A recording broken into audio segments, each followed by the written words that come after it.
If you want to get better at jumping, you might want to take a step back and practice the fundamentals.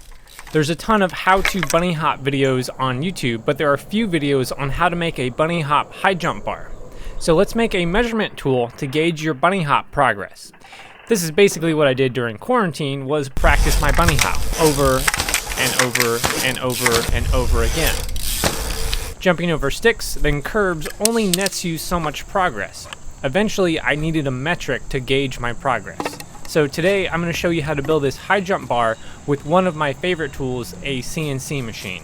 You can build a simple version of this high jump bar with 2 sticks, a longer stick, and 2 spring clamps. No CNC is needed, just some basic tools.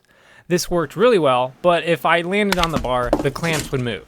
Resetting this version takes 2 hands and about 20 seconds, which really interrupts the flow when you're really just ready to send it on that next high jump. So I wanted to improve upon this design. Rungs had to be cut into the bar. You don't need a CNC router to build this version. A hole saw or Forstner bit and jigsaw would work, but it's going to be absolutely brutal to cut all these holes, I guarantee it. I started in CAD for the layout. The only design constraint was to use 3/4 inch PVC pipe as the bar. It's cheap, tough, durable, and again cheap because you're going to break it for sure. 3/4 inch PVC is the inside diameter, so when you add the wall thickness, this is just over 1 inch outer diameter, or about 27 millimeters. This means all the rungs of the bar should be oversized, and I'm going to go for 1.25 inches or about 32 millimeters. The reason for being oversized is if you hit the bar, it's going to be dislodged, and that gives you instant feedback if you're clearing the height or not. I'm going to space each rung by a distance of 2 inches. This leaves enough material left on the rail, so the overall strength remains intact. A downside to this is every jump increment is now 2 inches. I'm still learning, so I need these small victories of increasing every inch. So to achieve this, I'm going to mirror another set of cutouts on the other side, but offset them by 1 inch. This gives me my 1 inch increments all the way up to 23 inches. The only downside to this is you have to approach the bar from the opposite side to get every inch increment. With the core design done, let's move to CAM, or computer-aided machining. This application is called VCarve. It's one of many CAM programs. There's nothing special about it aside that it's one I like to use.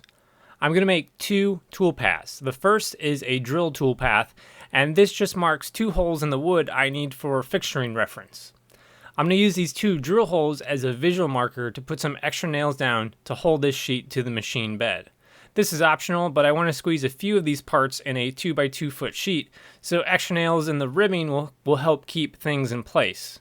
By the way, I'm nailing down this plywood with a nail gun, but these nails are composite plastic. They hold well in tension, but shear easily. If a steel cutter, like an end mill, crosses the path of one of the plastic nails, no harm is done to the cutter. The next tool path is the profile cut. This just traces the outline or profile of the vector lines cutting out the part.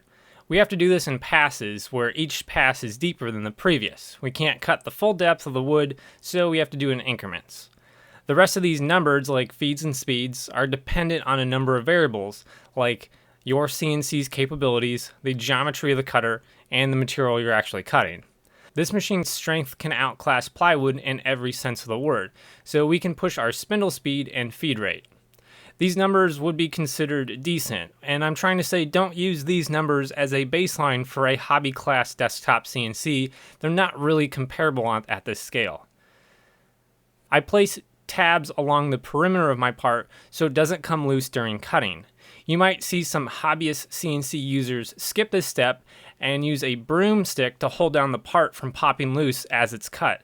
Some would say that's only stupid if it's captured on film, but this gantry weighs about 800 pounds and I don't want to be anywhere near it when it's in motion.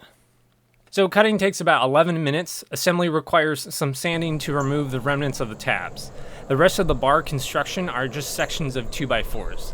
This will build a wider base for stability and give the plywood a bit more rigidity. To make things portable, I clamp both high jump stands together and drilled a hole through them. A bolt and a thumb screw keeps them as one piece and helps for transportation. Adding a handle makes them easy to carry. Some adhesive ruler tape would finish off the design, but I don't have any.